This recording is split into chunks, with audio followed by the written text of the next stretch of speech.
Gerald Carlisle, of course, and we want to introduce Olivia Gooden, who is a speech therapist at St. Michael's Place, and welcome you two to the program. Hello. Thank you. All right, we talked speech therapy, Gerald. You have some experience there that you can share with us and also probably share with Olivia.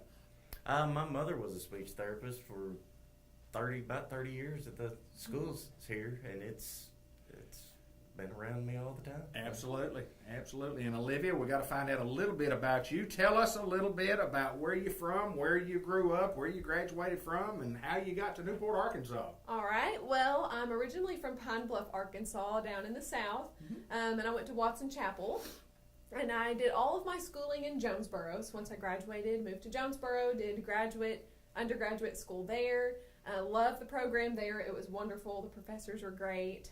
I ended up graduating with a degree in speech language pathology, for short, speech therapist.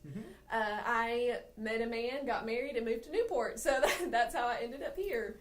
And he works with the school system. He is. He's the counselor at Newport High School. All right, why speech therapy when you were younger? I mean, you just kind of all of a sudden decide that's what I want to do, or did it come late? How did that come about? Well, I always knew that I wanted to work with people. I knew that I wanted to make people happy. I knew that I wanted to bring them joy and to help them. And I actually started my career in school as a theater major because I thought, well, this would be the best way to make people happy. Theater. Loved it so much, but then I realized that I could probably make a bigger impact in the therapy world.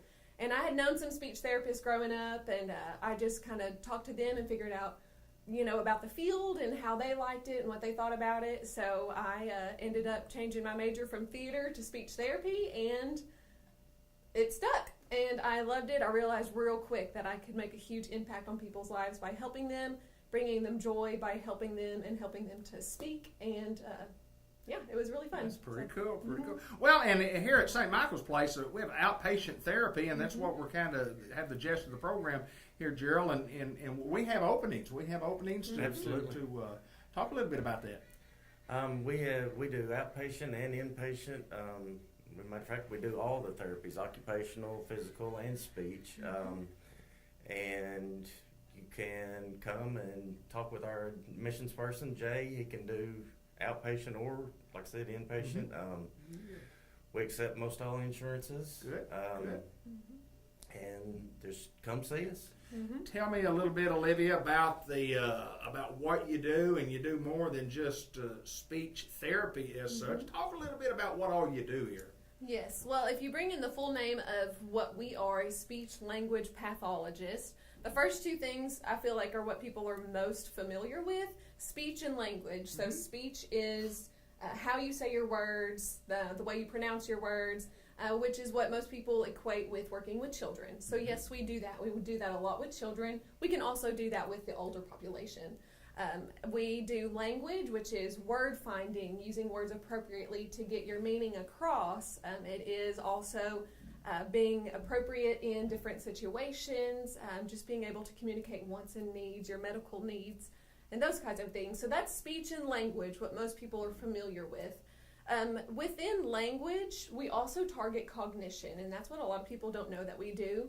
Cognition is memory. It is learning how to manage your medications. It is problem solving and safety awareness in new and unfamiliar situations. So we do a lot of that here with various diagnoses of strokes and degenerative diseases and those kinds of things. Along with that, we also do swallowing, and a lot of people don't know that swallowing falls under speech and language therapy. Right. I try to explain that to people as when you're doing physical therapy, you're working your leg muscles. When you're doing occupational therapy, you're working your arm muscles. When you're doing swallowing therapy, you have muscles here just like you do here and here.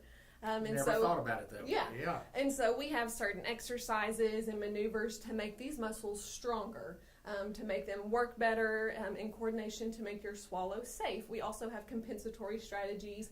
If muscle rehabilitation is not possible, we have compensatory strategies of positioning or food altercation. So All right, here's my question: if somebody's looking for those services, number one, how do they know? I mean, I guess you would know if you have a problem speaking, like I do from time to time. But do you have to get a referral, or how do we know that we can come here to visit with you? Well, I like to tell people that a lot of times you don't know if you need speech therapy, and some warning signs to kind of look for are you having trouble finding words, such as, oh, it's on the tip of my tongue, it's right there, I can't think of it, which that happens to everybody. It's pretty normal, but if it's happening a lot, then you may want to seek some services. You can get just a referral from your primary care physician. If you're choking or coughing or getting choked up a lot while you're eating, after you're eating, then that could be, if you're worried about that, just go to your primary care physician, get a referral to us, and we can work with you. Well, there's no doubt that it's one of those, I guess therapies is such that you don't think a lot of for the normal general public. Mm-hmm. But I mean, there's a great need there's lots of folks out there in the general public. But I want to go back to kids and what age do you start at that? What age do kids? I mean, you can't talk to you 2 or 3 or whatever, but from a kid's standpoint, what age group kids do you usually see? Well, actually, before I came to work at St. Michael's, I did early intervention in the Batesville area. So early intervention is birth to 3. Wow. So I worked with little bitties. It was really fun. But with that age group, you work with the acquisition of language. So right, sure. Turn taking with just noises and sounds, initiation of eye contact. All of those things fall under the acquisition of language. And so as they get older to 3, you can work on some speech, which is how you say your sounds and those sure. kinds of things. But I think the youngest child that I worked with was 6 months old, I think.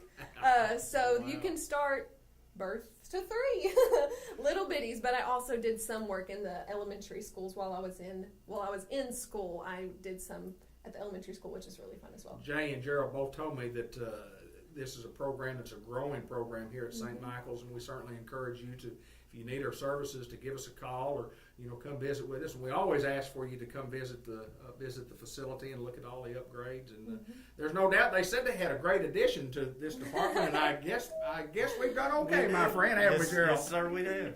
Sir. We're at St. Michael's Place, Olivia Gooden. We're talking about a lot more than just speech therapy, as you just heard.